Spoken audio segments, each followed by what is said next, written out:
All right, guys, it says that we are live.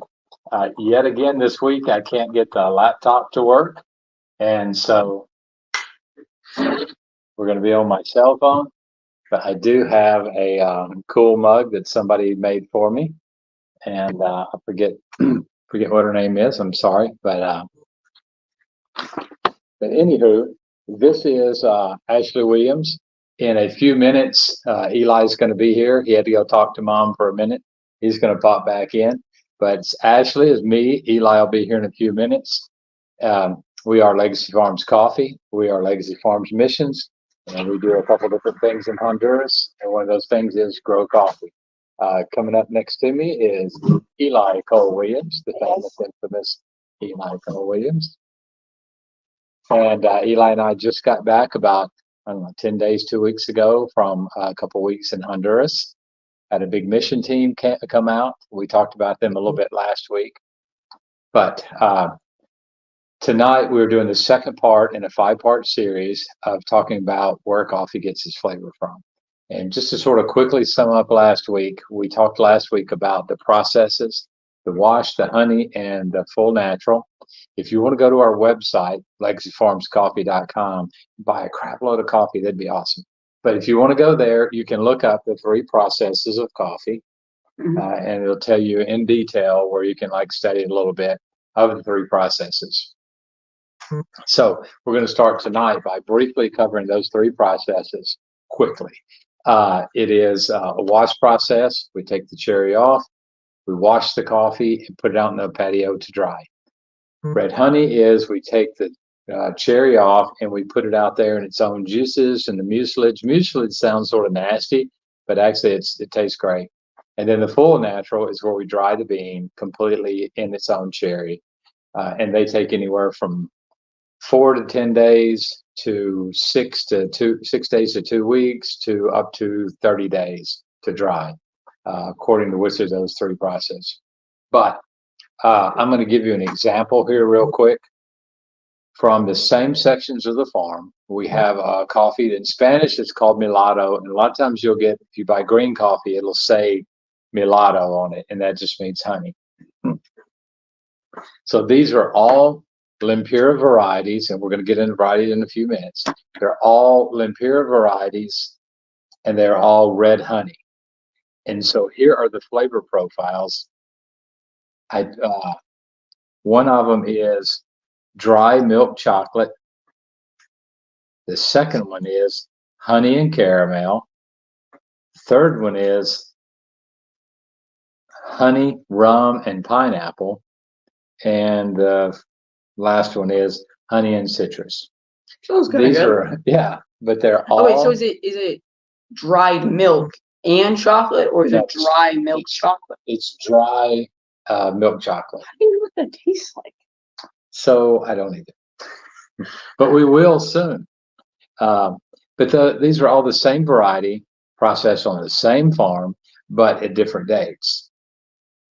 And they were fairly close to each other. Yeah, they're all about 15 days apart, roughly 15 to 16 days apart, because the lots sort of jump up in numbers from 10 to 21, 22. Exactly like that. And so those are they're from 3 different pickings, but it's the same coffee from the 3 different pickings, and those are the differences in the in the flavors on them. With the one constant or fairly constant being the chocolate.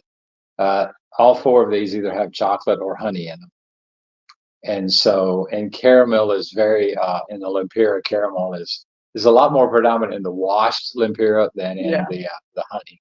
But the honey process gives you those different popping flavors like fruity, citrusy, things like that. So we got a pineapple, we got a citrus, we got a honey. Those all came out of that red honey process, which tends to give us fruit. Oh, excuse me. I am not bored of doing podcasts. I love doing podcasts. So summing up last week, there were the 3 processes that we stick with. There's probably 7 to 10 different processes, but we stick with the washed, the honey, and the full natural. And we started experimenting a little bit. This year we did a lot bigger lot. Next year, the 2025 crop, we're going to have a huge lot of the anaerobic fermentation. Oh, really? And we're not going to cover that tonight. That's very detailed. So maybe if I have time to research it and write it out on paper, we might do that one. If you guys want to, if you'll throw some questions out there, we'll try to do that. But this week we're going to talk about the varieties of coffee. On the farm, we have 5 main varieties. We have big lots of the Bourbon, Icatu, Lempira, Marciesa, and Perinema. But we also have Geisha, Mario Hipe. There's one called Julia, and then there's one that's Anna Cafe 14. Those are all lots that are coming up. You go ahead and pick it up. And so if you want to look up the coffee family tree, then you will see something like this. We're going to have to tilt it over. But basically, it is a family tree with all the coffees on it. I'm getting a lot of reflection in it. The light's reflecting, so I think we can see it. But it was a great idea. Because that's got all the different varieties. Yeah, next week we'll see. We'll check the lighting. Maybe we need to do it against a different wall or something. But I think there's probably 60 different varieties that are in Honduras. A lot of them are like fairly I mean, how many are there though? Somebody told me 229 one time, but I haven't researched that. I should know. Seems like a little too much. That's definitely something. And a variety could be from a hybrid. That's true. I think Lempira, no, Catuai is Novo Mundo and Cultura. Oh, so it's actually a hybrid. Oh, yeah, because that's a special one. Yeah, a lot of these are hybrids. The other day I was sitting on the back porch and I have a garden, or what I call my garden. It's about 150 to 200 Mario Hipe plants. And I noticed that 2 of the plants, just within a few months, just between when we were there in May and when I was there and you and I were there in July. When I was there in May and when the 2 of us were there in July, 2 plants had grown up like 2 feet. And a lot of times they lose that graft or whatever, however you say that, and they go back to one variety or the other. But both those plants that were really tall and slender, neither one of them had any coffee on it. That's awesome. So something had happened to that variety. So on our farm, the majority of the coffee that we have in bulk are going to be the Bourbon, the Icatu, Lempira, Marciesa, and Perinema. We have planted in our nursery, I think we have about 2,000 Anna Cafe 14. We have about 5,000 Perinema and about 5,000 Marciesa. And those will all be planted in different lots this year. But the Mario Hipe is one of the varieties we have. The cupping notes on that are honey. And then he said juicy, red, ripe fruit. That was his descriptor on that. How does it taste? I'm not sure at all. I don't understand how something can taste juicy. I'm not sure. But the Anna Cafe 14, it was caramel and honey, but that one is a very new crop, and often they change quite a bit when they start maturing.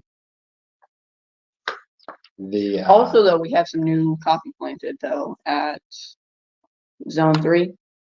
What coffee is that? Robusta. Oh yes, we're doing the Robusta, but we've never had it cupped. So I'll have to go back through my notes and let you know what my cupping is. The Icatu is very similar to the Lempira. It's got caramel and citrus, milk chocolate, cocoa, and dry fruit. That's the most interesting lot that we have from the Icatu. I like the cocoa because it's a really hard chocolate when it's in the cup. But the Perinema is probably the craziest. The majority of those this year are 86s, 88s, 89, stuff like that. Honey, baked bread, green apples, Baked honey, bread. cinnamon. Those are flavors in the Perry Name. Okay, but for people who don't know that much about varieties, so there's two main families of coffee. In all the other varieties. There would be three. Yeah. Three was Lavaca, Robusta, and Arabica. Arabica. Are the three main families of coffee. One of them's almost extinct, and then Robusta is the really high caffeine, low quality, and then the Arabica are Really common. Yeah, is the most common, and the majority of the world's coffee is. Oh, yeah, it's on there. So all of those, all the coffee sprouts off from those. What'd you call it? Arabica.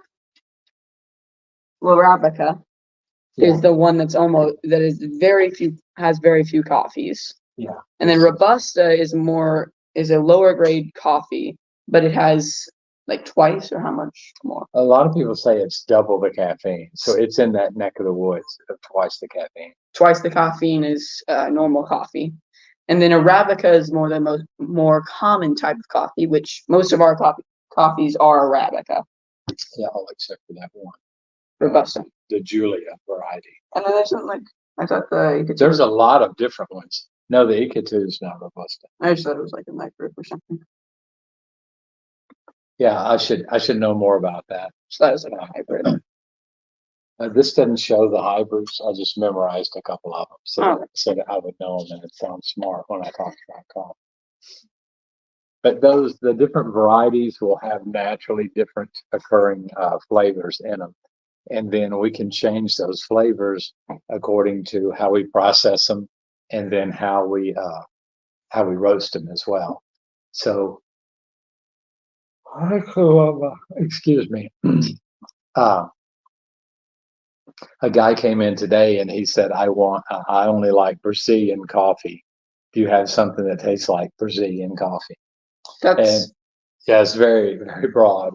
And he said he lived in Brazil for 35 years, and his favorite coffee was Brazilian coffee. And that's what was incredible to me. He lived there for 35 years and he never visited a coffee farm. And so So he asked if we had anything that was comparable to that. I said, I'm not sure, but I'll check, because I definitely want to sell him coffee. And I would love to change his mindset from Brazilian to Honduran. But he moved in next door to the retirement home. So, really? Wait. We're next door to the retirement home. Where do you live? Next door in the retirement. Oh, you said next to. Well, technically, we're next door to the retirement. Exactly. That's what I was thinking. Yes, he moved in next door to us from Mr. Specific, where he lives. You said next to. So I haven't had enough coffee today. You never have enough coffee. So, yeah, I say that a lot of times, but today, well, that guy came in when I just done a pot of coffee. It's like some kind of magic, actually. Yeah. As soon as he brews a cup of coffee, somebody walks in or something happens. It's crazy. I did it one time. And then the coffee gets cold, but at least I make some money if I sell coffee. So. And if I don't come in, you don't usually make money. He came in and we were talking about that, and I said, well, I've just done a pour over. I said, do you want a cup of coffee? And then he took the cup of coffee and he said, well, I don't really like this. I always put sugar in my coffee. And so then he didn't drink it. So, because I don't have any sugar in here. That's not rude at all. I thought about sticking my finger in there and see if that was sweetening it out. But, so then I ended up pouring out mine because it got cold, and I poured out his because I wasn't going to drink after them. Perfect. Random guy. Yeah. So there you go. My poor life. But those are the main varieties we have. Different varieties have different difficulties. Like the Mario Hipe is one of my favorite coffees ever. They call it the elephant ear or elephant beans because it's a really big bean once it's roasted. But the problem is I planted 3,400 plants back 6 years ago, 5 years ago. And they just once they grew up and they matured, but once they were matured, they got leaf rust, they got chicken eyes, they just died. And so we got down to about 2,500 plants, and I was just done with them. And so it was taking a lot of work to have people out there. And I just got frustrated, and I said, we had this new variety Marciesa that was doing pretty good. So one day I just I said, let's roll the dice, and we transplanted about 150 of them up to the house, which is very rare that transplants do that well. They did pretty well, and they've done pretty well since we transplanted. Maybe the soil wasn't great. Anyway, we changed that field out from Mario Hipe to Marciesa, and it's done fantastic with the Marciesa in it. But the Mario Hipe is a more troublesome plant. The same thing with the Bourbon. 2 years ago, we ended up with just having like 50 pounds of Bourbon. It just almost produced nothing. And then this year, it's pretty loaded with plants. So I'm not for sure exactly how much Bourbon we have this year. It's probably not on my list because I didn't put a lot of the micro lots on it. But one year to the next, it jumps up and down like crazy. Kind of like stocks. I don't have all the lots on it.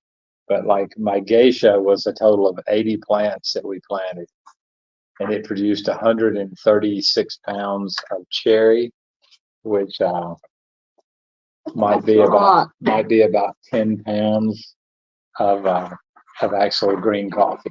So and how much roasted? That'd be about 8 pounds, about 8.5 pounds the way I roast, something like that. Who wants to get lucky 8 pounds? Yeah, and that's what we did last year. We gave it away to a couple customers.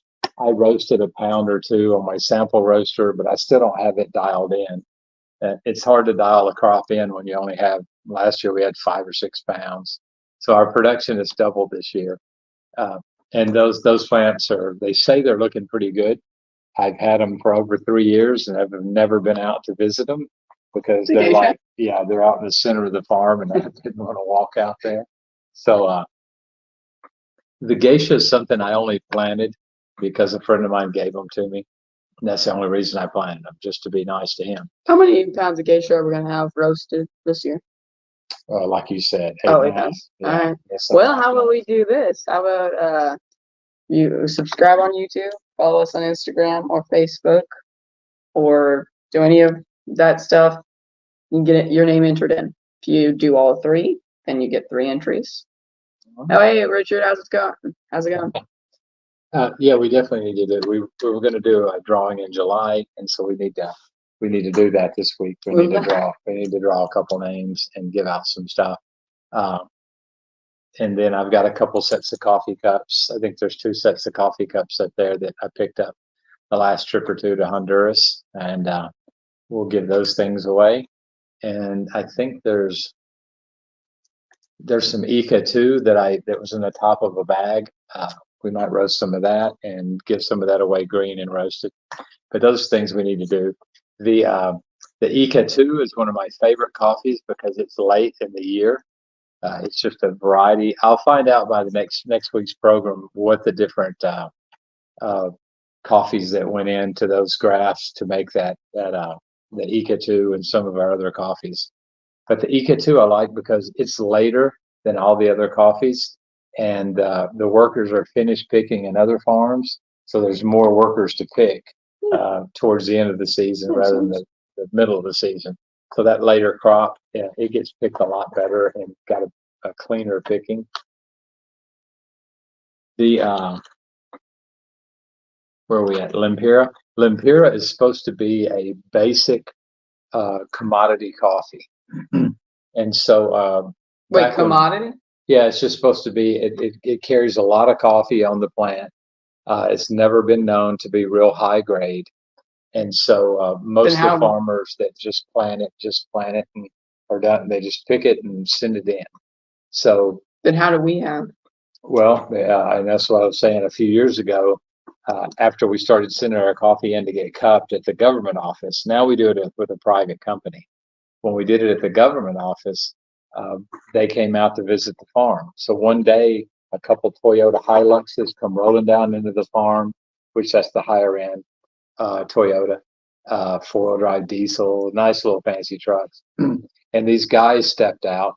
There's a photographer stepped out, and they all were wearing Caterpillar boots that have never been dirty. and they all had like, nice shirts that were pressed and monogrammed that told where they were, what office they were with. And they were wanting to know about our farming practices because we had some 86.5 coffees that were pure Lempira. And they also want to know if we were putting something else in there. And I said, no, it's just pure Lempira. That's all we had planted in the farm at the time. That was in production. And a lot of it is we just take better care of it when it's on the patio. We've got chicken wire around the patio that keeps chickens, dogs, any people from coming up. It's surprising that how many people, before we put that fence up, they would just walk out of the farm or the field or come down from the road and just walk right out in the middle of the coffee and come over and talk to you or something.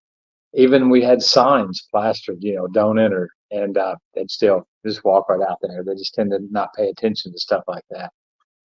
Once that coffee, we time the amount of hours exactly that we fertilize it.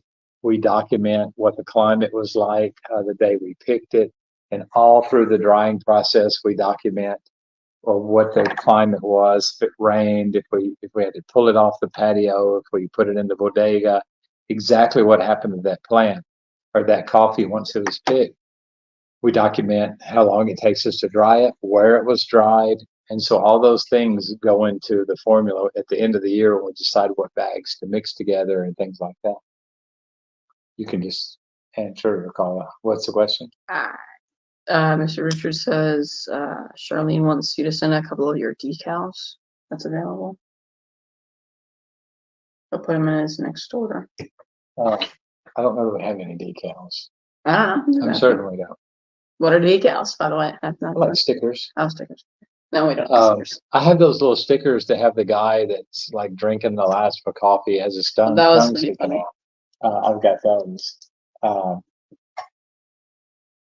mean, I guess we. Yeah, I don't. I mean, I guess we kind of got those labels that have our things on it. Well, these are all in Honduras. No, I mean, turn it around. Those. That thing, yeah. Yeah, they don't last very long. No. Yeah, let me know what she's wanting to do with them. And we've been talking about having some waterproof stickers made. The next thing, hand me the little white box there. See? Yeah. The next thing we're going to do is we're going to basically make our own hats, or you can send us a hat. But we bought those little leather patches, and you heat press them onto the hat. But then we take our laser and we're going to burn our logo on it. So it'll have our logo, or if you want something special, especially for our customers. Now we're a coffee store and a hat store. There you go. So we're gonna give that a shot. I've been playing with my laser and burning some different things. So we're gonna start doing our own hats because the ones we found are anywhere from $18 to $20 a piece. And so we're gonna buy a small press and heat press, and then we're gonna press those on the hats. And we'll burn our logo into them. So we'll start sending those out to customers. And then in a few months, we'll put them on the website, start selling them. But at first, we're just gonna give them away. Unless you want to, just send me boxes of money for them. That's fine. Yeah. You'll take that, yeah. Everybody's order is coming with a little donation letter in it. We are, I'm going back to Honduras on the 14th of September. Haven't told my wife yet, so. Hopefully she's not watching this. Hopefully she's not watching tonight. And that'd be a great surprise. Yeah. So what we're going to do is try to finish up the children's classroom while I'm there. And that's the main reason I'm going. We can't find a contractor that wants to do the roof the way I want to. I want a flat concrete roof because eventually there's going to be a second floor on it. And so he's wanting to, he'll only do it if he can put concrete columns inside the classroom. And I want it to be an open floor. And so, and we're laying tile and stuff like that. So I want to be there for those things. Why does he want to put columns in it? To support the roof. And so I believe I can design it without having to have support. Doesn't trust you on that or what? Do what now? Doesn't want to do that? Well, he just doesn't want to be responsible if he does it my way and it falls in. And so he said it'll make him look bad. So we're going to get it figured out. It's Anna's husband, so we'll get it figured out. But so we're definitely looking for Any kind of contributions if you've got a church or something like that. Mr. Richard, I think I sent you some flyers. Yeah. She's wanting to make cups for like a giveaway. Oh, okay, cool. Oh, so you need Just my love it. my PDF or something. Yeah, yeah, I can send you my PDF. I've got that. I'll have to get Julia to help me. There's some kids or something messing around. Julia PDF. I have a big list of stuff for her to knock out tonight, so we'll have that. Over there, walking out to the next variety is the Marciesa. That is, it's a variety that was developed in Nicaragua. It took us 2 years to find the seeds for it. A lot of the farmers won't sell you seeds, and so therefore it's hard to get seeds. And it's almost impossible to get plants from another country. So the way we got our Robusta is we just smuggled like 6 or 8 plants in across the border. I mean, if you think about it, it's logical. If you got if you were lucky enough to have a coffee that nobody else has, why would you give that away? Because you're the only source of that thing. It's a monopoly. Or a real high cupping score coffee. Yeah. And so when we were in Salvador, we saw some, there's some orange Bourbon and pink Bourbon. And I have yellow Bourbon and red Bourbon on the farm. And so I was trying to buy that. And we were to cupping, and the guy was saying, "Oh yeah, we'll get it for you. We'll get it for you." But then, as soon as the cupping was over and nobody was watching, they quit answering my emails and stuff pretty quick. So they definitely weren't going to like help us with that. The Marciesa has a lot of the same cupping notes as as a lot of the basic coffees do. Here's 4 lots. The natural Marciesa natural that we have this year is cocoa and honey. That's a different process. The honey process is cocoa, honey, and citrus, but he put it in heavy, the cocoa and honey for the natural. He put it's in thick letters. So that means it's a very predominant flavors. And then the thinner letters are for the Marciesa honey, and it says cocoa, honey, and citrus. The washed Marciesa, one of them is citrus and caramel, and the other one is floral, honey, and citrus. Wait a second. So the aroma is going to be floral. Oh, I was going to say, how do you taste floral? Citrus are going to be the flavors. So that doesn't sound black and bad. So they have quite a different different flavor notes, but these coffees range. The worst one is 85. The best one is 87.5, and that's an 87.5. That one's a international competition score. So wow. that coffee might be as high as an 89 in a regular cup. Nice. So that's what we won 7th place with this year. Oh, yeah. And so, and to put our 7th place in context, not to keep jumping left and right on my conversation, the first my coffee was 87.5 in the competition. The winning coffee was 88.16. So it was 0.66 points difference between 1st place and 7th place. And the highest cupping score, because the scoring is a lot tighter. It's a lot harder, and they judge it a lot more harshly. So the highest score was 86.16. That's crazy. And that won the competition, and he auctioned his coffee out for probably $18-19 a pound, something like that. And so if you want 7th place coffee, I'm sure we probably have a little. We have very little. It sold out pretty quick. So why do we have so little of the best coffee? Because we're planting more fields. This year we'll have another Marciesa field in production. Next year that field will be in full production, and we have about 5,000 plants in the nursery that will have been production in about 3.5 years. So yeah, we're definitely planting more of the Perinema and more of the Marciesa. And then that brings us up to the Perinema. And so let's jump over and let Perinema. It often has scores of, right here, the lowest score is 86, the highest score is 88. It's pretty good. Those are our Perinamas. And, we have maybe 1,500 pounds of that coffee. And a lot of that is already pre-sold. And so we're getting to the point of I can't sell anymore pretty soon, just because we have to have it maintain a certain amount, because we use it in our straight Perinama, our Johnny's Java, and our Julia's Joe.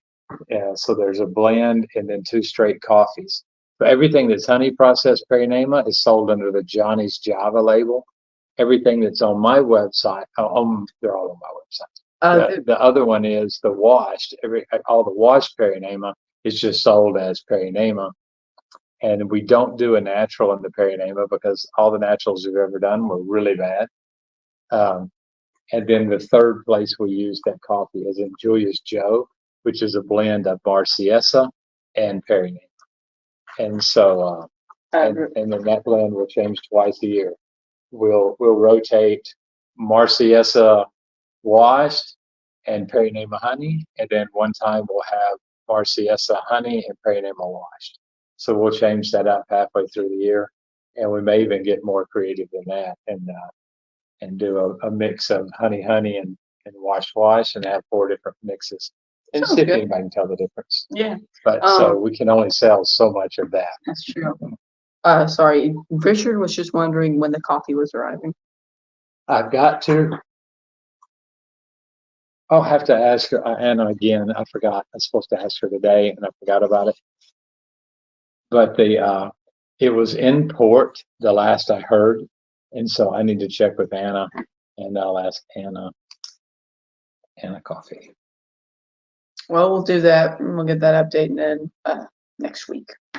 And also, we're going to have quite a bit of Anna's coffee. Anybody that's had Anna's coffee, we're going to buy the entire lot of her coffee this year. That way, we can go ahead and get her paid. Well, we won't pay her because I don't have the money. But what we're going to do is she's got 16 bags of coffee, so every month we're going to pay her for a bag and a half or so, whatever the math works out on that, bag and a quarter. So then she'll get even payments. So from this point on through the rest of her life, or whenever she decides to quit selling coffee, she's going to be able to depend on X amount a month coming in every single month. And that is so drastically affected the way that they have lived their life. And so for sure. Yeah, I mean, I've watched their house change. In fact, they have a car now. They didn't. Kids can do what they want to. The kids have a very bright future now compared to before. I mean, and they were smart people. They were hardworking people, so they were going to do pretty well. But now they're at the point where if Anna keeps saving her money like it is, she's going to have $10,000 cash by this time, by the 2025 harvest. By the time she's gotten paid for that, she should have been able to put back $10,000. And then Kevin, the guy at the bank, they're gonna make her like a CD, but she should get about 8% interest. That's really good on that $10,000. And if she could actually just forget that she owns that money, then she should have that. That should be quite a bit of a shot in the arm, just the interest off of that. Yeah. For the rest of her life. That would just be insane. Yeah, and I'd like her to be able to do that. And she can and she gets $1,000 from interest, then she take that away. Well, we're hoping that she just lets it roll back in. Yeah. Because right now she's making, compared to what women in Honduras make, she's making an insane amount of money. Yeah. And she's paying off all of her bills on about 25% of what her harvest is. So that's incredible. It's looking at her numbers, it's just she has twice the production per acre that our farm does. So it's some really great numbers that she's doing. Yeah. So, and those are our 5 main coffees: Bourbon, Icatu, Lempira, Perinama, Marciesa. As the Lempira crops get a little bit lower, then we're going to keep planting more of the Marciesa. Next year, we're actually going to plant some more of the Bourbon. You got to head out, bud? All right. Thanks, guys. All right. And I won't be too much longer. I'll be in about 10 minutes. we're going to start replanting a little more of the Bourbon. We're going to try to get some of the orange, but I'm not very hopeful of that. I go back, like I said, in September, but I'm going to go back in November. The harvest starts a little bit earlier in El Salvador, and so I'm going to go back during Thanksgiving, and I'm hoping to be able to drive into El Salvador and maybe actually buy, some seeds, and we'll see. I've got a preacher friend of mine down there that's going to do some checking on things and see if we can't. And I'll get Herbert to call. He owns a big mill in Honduras, and so I'm going to see if he can get some contacts in Salvador and round me up some seed where I can try to get some of that orange Bourbon seed. There's not a whole lot of Bourbon, but it'll be on the website. I've got some numbers in front of me. The ICA 2, I'm going to have about, well, somebody moved my sheet, but it looks like the ICA 2, I'm having about 8 bags of the ICA 2, and then probably just 2 bags of the Bourbon. But those will, I generally don't put the Bourbon on the website. So we've got a guy that's going to help us with our website, and we're going to put a back door into it. And so I'll make sure you guys get that back door, and you'll be able to go in and buy coffees that aren't on. And we've had a few people, and my prices may be higher than some other companies, but we've had a few people that, like when we put on the Marciesa Natural last year, there was 2 or 3 people that bought up the majority of that first sack, and then when I talked about it on the podcast that night, there was only like 30 or 35 pounds left, and then it sold out pretty quick. So we're going to hold some coffees back, and then some people that are just sort of in love with a few coffees, then we'll make sure they have access, and we don't run out of that coffee. Especially if you've got a favorite, or if you're building up a clientele and you need to make sure that you have that coffee. So we have a couple of people that already said, hey, put my name on 80 pounds. I can't buy it all at one time, but and I don't mind doing that sometimes. So I'll sort of make sure I hold back what I need for the year based on last year's sales, and then I'll make sure I hold back however many pounds somebody else needs. But this year we have more of I don't have the number in front of me of the Marciesa Natural, but because it did so well last year, we processed a lot more of it this year. And this is the blank warehouse little spreadsheet. My personal spreadsheet has all the cupping scores and that on it, which I generally don't let everybody see the cupping scores. So I have the cupping scores, and I have exactly how many bags are coming on my other sheet. I just couldn't put my hand on it this morning. But like I said earlier, this is going to be a 5-part where we talk about the flavors of coffee. And so last week we covered processes. We talked about the varieties today. Next week I'll start the podcast out talking a little bit more about the varieties, some varieties that we're wanting to get. Sort of like the orange Bourbon or the pink Bourbon. And then I'm going to dive a little bit when we're talking about coffee flavors. We're going to get into a little bit of flavoring coffee. And Richard, I had 2 bottles of flavoring set out for you. And the last time we sent you coffee, they didn't understand why I was sending somebody flavoring. So they thought it was an accident. They didn't put them in your box. But I have 2 little bottles of flavoring for you to try out on some of your coffee, and I'll make sure that you do get those. And I think I sent you a letter, Mr. Richard, but I'm not sure. And just had some of the it just had some of the pamphlets that we have about some of our projects on it. But anybody that has a church or something that I could come and visit, or Zoom with the elders, or just send information. Always send a whole bunch of little sample packs for our coffee. I've just finished up some of the new pamphlets that we're going to be sending out. So it tells a little bit more updated version of of what we do on the farm with some newer pictures. The nonprofit side, I've got a lot of pictures that I'm going to try to get into some of those little trifold brochures, and I'll start sending them out the first of next week. But my goal is I have to raise $4,500 within the next 30 days, really within the next 21 days, so I can actually get the money there ahead of time. And we're trying to finish up that. I appreciate you having that.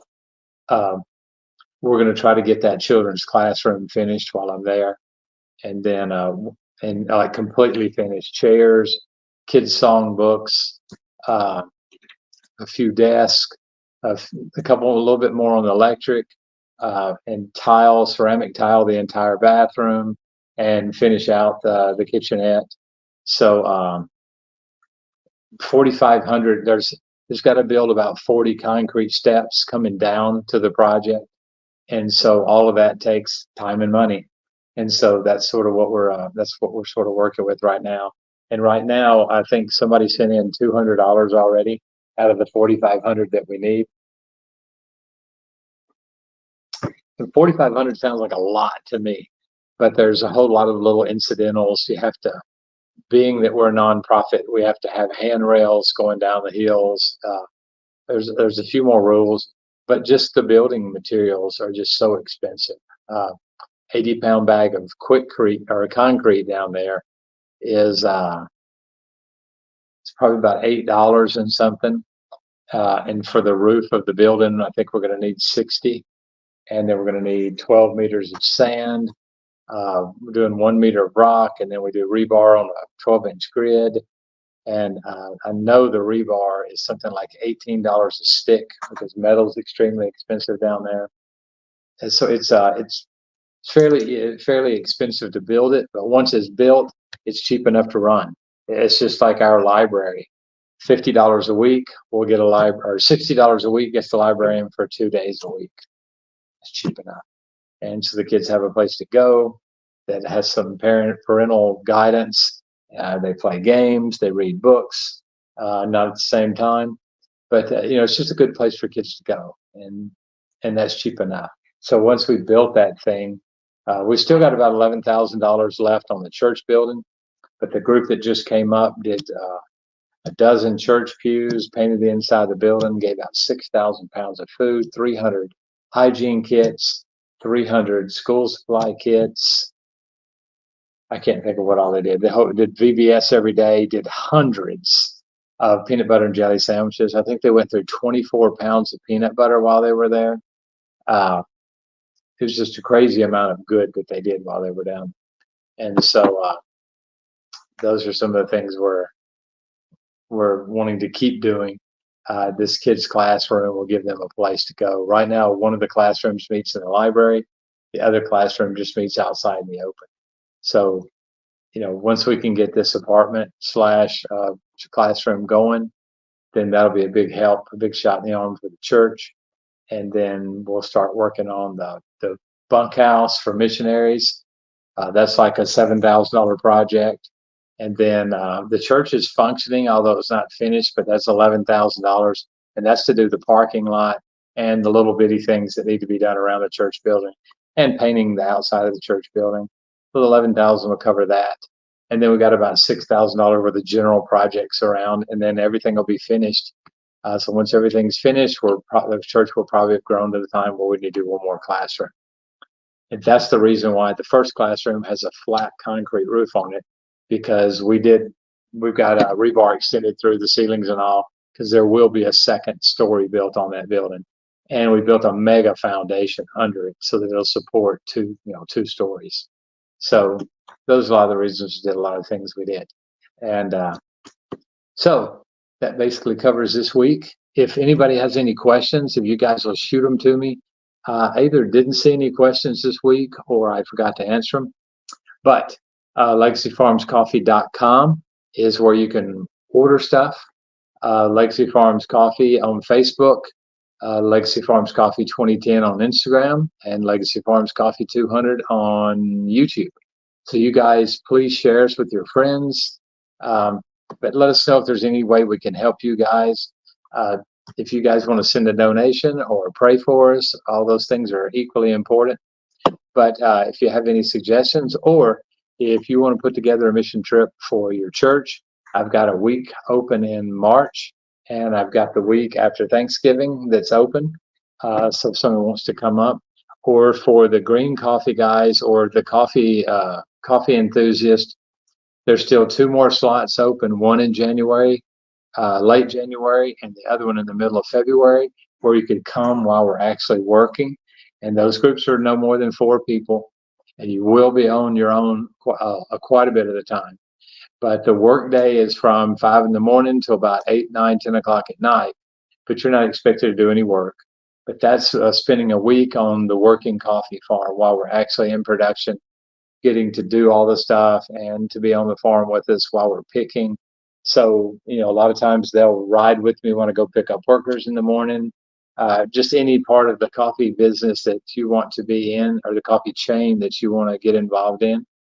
So if you're getting ready to make that next step on your business, I would definitely say visiting a coffee farm is a good idea. We're only about an hour and 10 minutes from the airport. It's a nice, safe location. And if you shop around, the tickets aren't the worst in the world, during January and February. You're still probably looking at anywhere from $650 to $850, according to when you travel. But be flexible. There's some fees and stuff involved, and I'm working on those. I'm working on getting a list put together of what it will actually cost you to be there. But usually it's $45 a day, which counts your meals, your breakfast and lunch, and your room. And if we double you up, it's still the same price. If we start to get too many people, we have to pack them together. We'll work on the price a little bit, but we sort of need a base price so that we can, keep the farm going. And we're having to pay ladies to cook and buy the food, stuff like that. So $45 a day is not too bad for 2 meals. And then at night, we almost always go out to eat at night if it's in harvest, just so my wife doesn't have to work all day and then cook all night. A lot of times we'll do DoorDash if the weather's bad and we don't want to get out. So be thinking about that. It's an amazing trip. My favorite time of the year is harvest season and being on the farm and working those late hours, and just going, and the coffee is just amazing to be in that part of the coffee business in that time of the year. Anyway, thanks guys for watching. Please like us, subscribe, share us, all those good things. If you can figure out how to get online on the Facebook page or on Google and leave us a review, that would also be amazing. But we'll talk to you again soon. I'm going to do another podcast probably Friday night, but I'm not certain just yet. And I will for sure be on again next Tuesday with part 3 of the series. Thanks, guys. Y'all have a great night.